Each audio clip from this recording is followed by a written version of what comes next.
नमस्कार दोस्तों, स्वागत है आपका हमारे YouTube चैनल एडी एजुकेशन में। इन्वायरमेंटल स्टडी पर्यावरण अध्ययन की आपकी क्लास चल रही है और आपके 20 क्वेश्चन हो चुके हैं। 21वां प्रश्न आपके लिए लेकर आए हैं हम और देखते हैं क्वेश्चन। आज का पहला क्वेश्चन और अभी तक की जो क्लास है उसका 21वां प्रश्न है आपके सामने स्क्रीन पर। प्रश्न है हमारे सामने, ग्लोबल वार्मिंग के प्रभावों का चयन कीजिए। ठीक है, अब इसमें प्रभाव दे रखे हैं। पहला है वाष्पीकरण में वृद्धि, परिणाम स्वरूप जल की उपलब्धता में कमी। दूसरा है समुद्र के जल स्तर में वृद्धि। तीसरा है तटीय भागों व निचले द्वीपों के जलमग्न होने की आशंका। और जो चौथा वाला ऑप्शन है वो है ध्रुवों पर बर्फ की मात्रा में वृद्धि। ठीक है, ये इनके प्रभाव दे रखे हैं। अब हमारे सामने चार ऑप्शन है कि या तो पहला दूसरा तीसरा चौथा ऑप्शन सही है, या पहला दूसरा तीसरा ऑप्शन सही है, या पहला दूसरा चौथा ऑप्शन सही है, या दूसरा तीसरा ऑप्शन सही है। ठीक है, तो आपका जो सही आंसर है वो है इस प्रश्न का कि आपका जो पहला दूसरा तीसरा जो दूसरा वाला ऑप्शन है वो इस प्रश्न का सही आंसर है। ठीक है, यानी कि वाष्पीकरण में वृद्धि, परिणाम स्वरूप जल की उपलब्धता में कमी, ये इसके प्रभाव के अंतर्गत आता है। दूसरा समुद्र के जल स्तर में वृद्धि इसके अंतर्गत आता है। और तीसरा तटीय भागों व निचले द्वीपों के जलमग्न होने की आशंका इसके प्रभाव के अंदर आता है ग्लोबल वार्मिंग के। ध्रुवों पर बर्फ की मात्रा में वृद्धि इसके अंतर्गत नहीं आता है। तो आपका जो दूसरा वाला ऑप्शन है, ये पहला, ये दूसरा, ये तीसरा और ये चौथा, दूसरा वाला ऑप्शन है जिसके अंतर्गत पहला दूसरा तीसरा प्रभाव आता है, वह आपका सही आंसर है। अगला प्रश्न देख लेते हैं। अगला प्रश्न आपके सामने स्क्रीन पर है, पृथ्वी के कुल धरातलीय क्षेत्रफल का लगभग कितना प्रतिशत भाग मैदानी है। ठीक है, पृथ्वी का जो कुल धरातलीय क्षेत्रफल है उसका लगभग कितना प्रतिशत भाग जो है मैदानी है। तो ये सब प्रतिशत में आपका ये 15% है, 25% है, 35% है या 55% है। ठीक है, तो पृथ्वी के जो कुल धरातलीय क्षेत्रफल है उसका लगभग 55% जो भाग है वो मैदानी है, यानी कि आपका जो चौथा वाला ऑप्शन है वो इस प्रश्न का बिल्कुल सही आंसर है। अगला प्रश्न देख लेते हैं। अगला प्रश्न आपके सामने स्क्रीन पर है, किसी स्थान पर सूर्य के प्रकाश की मात्रा और वनस्पति के बीच क्या संबंध है। सूर्य के प्रकाश की मात्रा और वनस्पति के बीच क्या संबंध है। समानुपातिक संबंध है, विषमानुपातिक संबंध है, अनिश्चित है या कोई संबंध नहीं है। तो किसी स्थान पर सूर्य के प्रकाश की जो मात्रा है उसके और वनस्पति के बीच जो संबंध है वो समानुपातिक है, यानी कि आपका जो पहला वाला ऑप्शन है वो इस प्रश्न का सही आंसर है। ठीक है, इसका डिटेल में एक्सप्लेनेशन करें तो सूर्य का जो प्रकाश है वनस्पतियों की उत्पत्ति और उसके विकास के लिए बहुत आवश्यक होता है। इसलिए जहाँ सूर्य के प्रकाश का अभाव होता है वहाँ वनस्पतियाँ भी उत्पन्न नहीं होती है। इसलिए सूर्य के प्रकाश की मात्रा और वनस्पति के बीच समानुपातिक संबंध होना आवश्यक है। और प्रश्न है कि क्या संबंध है, तो समानुपातिक संबंध है इस प्रश्न का सही आंसर है। अगला प्रश्न देख लेते हैं। अगला प्रश्न आपके सामने स्क्रीन पर है, 24वां प्रश्न और आज का चौथा प्रश्न, पृथ्वी पर ऊष्मा का प्रमुख स्रोत है, यानी कि पृथ्वी पर ऊर्जा का प्रमुख स्रोत है, ऐसा भी प्रश्न पूछ सकते हैं। ठीक है, पहला ऑप्शन है कोयला, दूसरा पेट्रोलियम, तीसरा भूगर्भीय ऊर्जा और चौथा है सूर्य। तो पृथ्वी पर आने वाले जो समस्त ऊष्मा या ऊर्जा कहें तो वो सूर्य से प्राप्त होती है। तो पृथ्वी पर ऊष्मा का जो प्रमुख स्रोत है वो है सूर्य, यानी कि आपका जो चौथा वाला ऑप्शन है वो इस प्रश्न का बिल्कुल सही आंसर है। अगले प्रश्न पर चलते हैं। अगला प्रश्न देख लेते हैं, सूर्य है जलते हुए विद्युत बल्ब की तरह, पिघले हुए लोहे की तरह, जलते हुए कोयले की तरह या पिघले हुए सोने की तरह। तो सूर्य जो है जलते हुए विद्युत बल्ब की तरह दिखाई देता है। तो आपका जो पहला वाला ऑप्शन है वो इस प्रश्न का सही आंसर है कि सूर्य जलते हुए विद्युत बल्ब की तरह है। अगला प्रश्न देख लेते हैं। अगला प्रश्न आपके सामने स्क्रीन पर, सूर्यातप से क्या तात्पर्य है। ठीक है, सूर्यातप से क्या तात्पर्य है, ऐसा प्रश्न है। अब इसमें आपको चार ऑप्शन दी है। सबसे पहले सूर्यातप को इंग्लिश में इंसोलेशन बोलते हैं। ठीक है, तो सूर्यातप यानी इंसोलेशन से क्या तात्पर्य है आपका, तो सूर्य की सतह का तापमान, सूर्य के केंद्र का तापमान, सूर्य द्वारा विकिरित ऊर्जा, और आपका जो चौथा वाला ऑप्शन है वो नीचे है, सूर्य द्वारा विकिरित ऊर्जा का वह भाग जो पृथ्वी को प्राप्त होता है। तो सूर्यातप यानी इंसोलेशन से तात्पर्य यह है कि सूर्य द्वारा विकिरित ऊर्जा का वह भाग जो पृथ्वी को प्राप्त होता है वह सूर्यातप कहलाता है।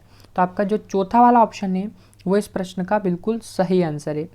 ठीक है, इंसोलेशन कहलाता है यानी सूर्यताप कहलाता है। अगला प्रश्न देख लेते हैं। अगला प्रश्न आपके सामने स्क्रीन पर, सूर्यताप का लगभग कितना भाग पृथ्वी तल तक पहुंचता है? 6%, 26%, 46% या 66%? ठीक है, ये पूछा है हमसे। तो सूर्यताप का जो कितना भाग पृथ्वी पर पहुंचता है, ऐसा पूछा हमसे। तो 46% भाग है लगभग, वो पृथ्वी तक या पृथ्वी तल तक पहुंचता है। तो आपका जो इस प्रश्न का सही आंसर है वो आपका तीसरा वाला ऑप्शन है, 46%। ठीक है, अब इसमें कुछ डिटेल में आपको बताएं कि सूर्यताप का लगभग कितना भाग पृथ्वी तल तक पहुंच पाता है। तो कुछ भाग तो इसमें सूर्यताप का ह्रास होने में 3 भाग हैं, वो इसका ह्रास कर देते हैं। सबसे पहले धूल कणों व बादलों द्वारा अवशोषित हो जाता है, वायुमंडल द्वारा अवशोषित हो जाता है और धरातल तथा जल द्वारा वाष्प बन जाता है। ठीक है, तो इस प्रकार इसका सूर्यताप का ह्रास होता है और लगभग 46% भाग ही पृथ्वी तल तक पहुंच पाता है। अगला प्रश्न देख लेते हैं। अगला प्रश्न आपके सामने स्क्रीन पर है, पहाड़ी ढालों पर भूक्षरण को रोकने के लिए क्या करना चाहिए? यानी भूक्षरण यानी भूमि के क्षरण को रोकने के लिए क्या करना चाहिए? सीढ़ीनुमा खेत बनाना चाहिए, ढलान की दिशा में जुताई करना चाहिए, ढलान की विपरीत दिशा में जुताई करना चाहिए या वृक्षारोपण करना चाहिए? ये भूक्षरण को रोकने के लिए उपाय बताएं हमको। अब ऑप्शन आपके सामने नीचे दे रखे हैं कि आपका पहला ऑप्शन सही है या फिर आपका दूसरा ऑप्शन सही है जिसमें पहला चौथा उपाय सही है, तीसरा ऑप्शन सही है जिसमें पहला तीसरा चौथा उपाय सही है और चौथा ऑप्शन सही है जिसमें पहला तीसरा उपाय सही है। तो आपका जो सही आंसर है इस प्रश्न का वो है पहला तीसरा चौथा, यानी कि तीसरा वाला ऑप्शन है वो इस प्रश्न का सही आंसर है। यानी कि सीढ़ीनुमा खेत बनाना चाहिए पहाड़ी ढालों पर भूक्षरण रोकने के लिए, और ढलान की विपरीत दिशा में जुताई करना चाहिए और वृक्षारोपण करना चाहिए। इसके अंतर्गत आपके ढलान की दिशा में जुताई करना, ये इसके अंतर्गत नहीं आएगा। ढलान की विपरीत दिशा में जुताई करना इसके अंदर आएगा, और वृक्षारोपण आएगा, और सीढ़ीनुमा खेत बनाना ये उपाय आएगा भूक्षरण को रोकने के लिए। तो आपका जो तीसरा वाला ऑप्शन है जिसमें पहला तीसरा चौथा उपाय दे रखा है वो आपका सही आंसर है। अगला प्रश्न देख लेते हैं। अगला प्रश्न आपके सामने स्क्रीन पर है, धरती पर किस तिथि को दिन व रात बराबर होते हैं? बहुत ही एडवांस और आपके सिलेक्टेड प्रश्नों की सीरीज लेकर आए हैं हम आपके लिए। बने रहिए हमारे साथ और देखते रहिए हमारा YouTube channel AD education. Video को अधिक से अधिक शेयर करें, लाइक करें और सब्सक्राइब करें। इसकी फ्री पीडीएफ भी आपको डिस्क्रिप्शन में एक लिंक दी है हमारे टेलीग्राम चैनल की, वो टेलीग्राम चैनल आप ज्वाइन करेंगे तो इसकी फ्री पीडीएफ भी आप प्राप्त कर सकते हैं। इसके अलावा इसकी पीडीएफ आपको हमारी साइट पर भी मिल जाएगी। ठीक है, edueducationofficial.blogspot.com, वहाँ पर आपको मिल जाएगी। और उसके अलावा टेलीग्राम पर भी उपलब्ध है, फेसबुक पेज पर भी ये उपलब्ध होगी आपको। ठीक है, तो 29वां प्रश्न देख लेते हैं कि धरती पर किस तिथि को दिन व रात बराबर होते हैं? 21 मार्च, 23 सितंबर, 1 मार्च और 1 सितंबर। अब इसके ऑप्शन आपके सामने हम बताते हैं कि ऑप्शन क्या है इसका। तो आपका पहला दूसरा तीसरा चौथा ऑप्शन सही है। पहला दूसरा तीसरा चौथा ऑप्शन सही है। दूसरा ऑप्शन ये है कि आपका तीसरा चौथा ऑप्शन सही है। तीसरा ऑप्शन आपके सामने है कि आपका पहला चौथा ऑप्शन सही है, और जो चौथा ऑप्शन है और आखिरी ऑप्शन है वो है आपका पहला दूसरा ऑप्शन सही है। तो आपका इस प्रश्न का जो सही आंसर होगा वो होगा चौथा वाला ऑप्शन। ठीक है, तो आपका जो चौथा वाला ऑप्शन है वो सही है। चौथा वाला ऑप्शन में पहला और दूसरा तिथि आ रही है। ठीक है, यानी कि 21 मार्च और 23 सितंबर ये ऐसा तिथियां हैं। ठीक है, यानी कि ऐसी तारीखें हैं जिस दिन पृथ्वी पर दिन और रात दोनों बराबर होते हैं, 21 मार्च और 23 सितंबर को। ठीक है, अब इसका एक्सप्लेनेशन करें तो इस घटना को इक्विनॉक्स कहते हैं। ठीक है, ये जो घटना होती है जिस दिन धरती पर इस तिथि को दिन रात बराबर होते हैं तो इस घटना को इक्विनॉक्स कहते हैं। और 21 मार्च व 23 सितंबर की तिथियों को उत्तरी व दक्षिणी जो गोलार्ध हैं उन दोनों गोलार्धों में दिन व रात बराबर होते हैं। इसका कारण क्या है? इसका कारण ये है कि इन तिथियों को सूर्य की किरणें जो विषुवत रेखा होती है उस पर बिल्कुल सीधी पड़ती है, जिसके कारण इस तिथि को दिन व रात पृथ्वी पर या धरती पर बराबर होते हैं। और वो तिथियां हैं 21 मार्च और 23 सितंबर।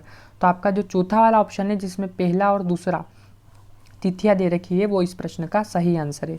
आज का आखिरी प्रश्न देख लेते हैं। आज का आखिरी प्रश्न आपके सामने स्क्रीन पर है, यदि अन्य कारकों को छोड़ दें तो समुद्र के कारण उसके तटवर्ती क्षेत्रों की जलवायु होती है ठंडी होती है, गर्म होती है या सम होती है।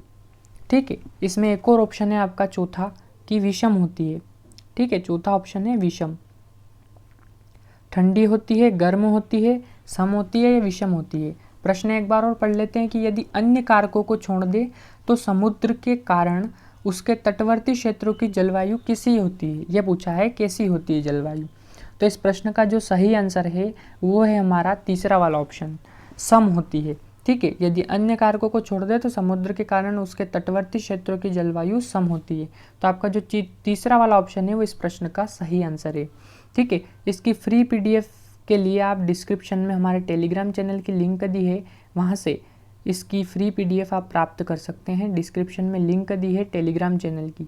ठीक है, वहाँ से आप इसकी फ्री पीडीएफ प्राप्त कर सकते हैं। तो बने रहिए हमारे साथ और देखते रहिए हमारा YouTube channel AD education. Video को अधिक से अधिक शेयर करें और चाइल्ड डेवलपमेंट एंड पेडागोगी की क्लासें भी आपकी चल रही है, तो आप हमारे यूट्यूब चैनल पर जाकर देख सकते हैं। ठीक है, धन्यवाद।